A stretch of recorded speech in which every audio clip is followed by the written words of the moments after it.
jinsi ya kuweka malengo yenye matokeo ya uhakika, na kwenda kufundisha leo namna gani ambavyo unaweza kuweka malengo ambayo yatakupatia matokeo ya uhakika katika maisha yako. Habari, naitwa Dr. Jacob Kambarage Mwananyonyi, na wasaidia Watanzania kuweza kutimiza ndoto zao na malengo yao makubwa katika maisha yao kupitia kuwafundisha eneo la maendeleo binafsi ili wakapate kuwa bora kifikra, kijamii pamoja na kiuchumi.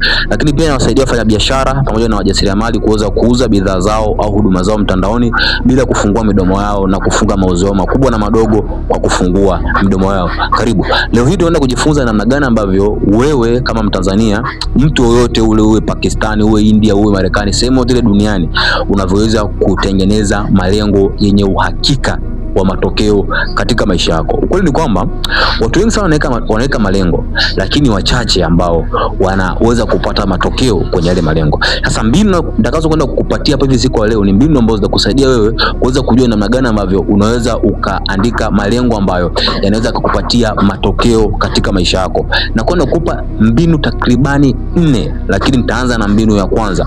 Tuungane pamoja mpaka mbinu ya 4 ambayo ndio ambayo ukiweza kuunganisha mbinu ya kwanza, ya pili, ya tatu na 4 utapata matokeo makubwa sana. Ni mbinu ya mwisho ndio mbinu imebeba msingi wa kila kitu kwenye malengo yako. Kitu cha kwanza inabidi uweze kujua kwamba, tambua ni kwa nini unaweka hayo malengo. Sawa, unataka kuweza kupata pesa, unataka uweze kupata uhuru wa kifedha.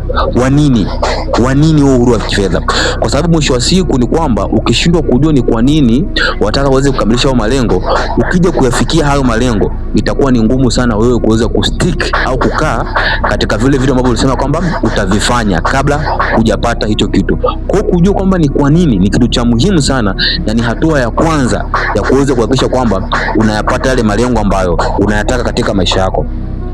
Lakini kitu cha pili, inabidi uweze kujua kwamba ni mchakato gani ambao utabidi uweze kuutumia ili uweze kuyafikia hayo malengo. Ndio, kuna matokeo unayataka, lakini kuna mchakato inabidi uweze kufuata wewe ambaye umeweka malengo ili uweze kufikia hao malengo. Je, utafanya nini? Na naweza nikasema kwamba njia nyepesi na rahisi ya kuweza kujua kwamba ni vitu gani ambavyo inabidi uweze kuvifanya ili uweze kufikia hao malengo makubwa ni kwa kuangalia watu waliofanikiwa katika hilo jambo wanafanya nini. Kwa hiyo ni muda wako sasa wewe kuanza kuangalia sasa kwamba huyu mtu alifanya kitu gani mpaka akaweza kupata matokeo, kisha na wewe chukua kile ambacho alikifanya na wewe kifanye. Manake nini? Manake ni kwamba utajikuta unapata matokeo yale ambayo yeye aliweza kuyapata. Vivyo hivyo, hata ukitaka uweze kufeli katika maisha yako, wewe angalia tu watu ambao wamefeli wanafanya vitu gani katika maisha yao, kisha na wewe chukua vile vitu alafu vifanye, kisha na wewe utafeli. Kwa kinyume chake ni kwamba ili uweze kupata matokeo ambayo unahitaji, hakikisha unaangalia, je, mtu ambaye amepata matokeo ninayoyataka alifanya kitu gani na kitu gani? Ukiweza kujua hivyo na kusaidia wewe kuweza kufanya vile vitu ambavyo unaamini kwamba moja kwa moja vinakwenda kukupa matokeo ambayo ni ya uhakika mwisho wa siku. Lakini kitu cha tatu, inabidi uweze kuyavunja malengo katika vijipande vidogo vidogo. Unajua ubongo wa mwanadamu umetengenezwa kwa namna ambayo ukiweka malengo makubwa ni kama vile unaanza kuogopa hivi.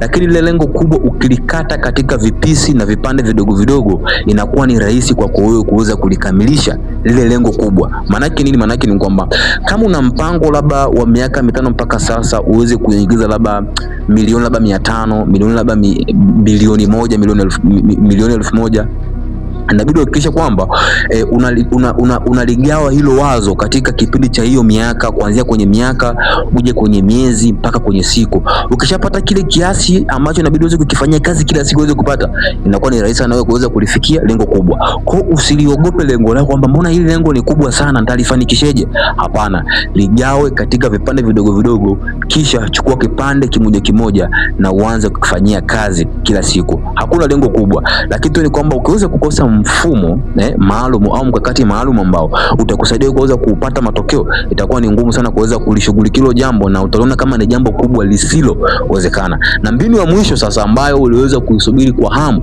ni hii inayokwenda kukutajia. Make sure umesubscribe hii channel kwa ajili ya kuweza kupata notification pale ambapo nitakuwa nimeweka video nyingine online, ili uweze kuwa wa kwanza kuweza kupata video zote za mafundisho ambazo nakuwa naziweka hapa. Na mbinu hii ya mwisho ni hakikisha mazingira yako yanaendana na malengo yako. Exactly, truly, kweli kabisa.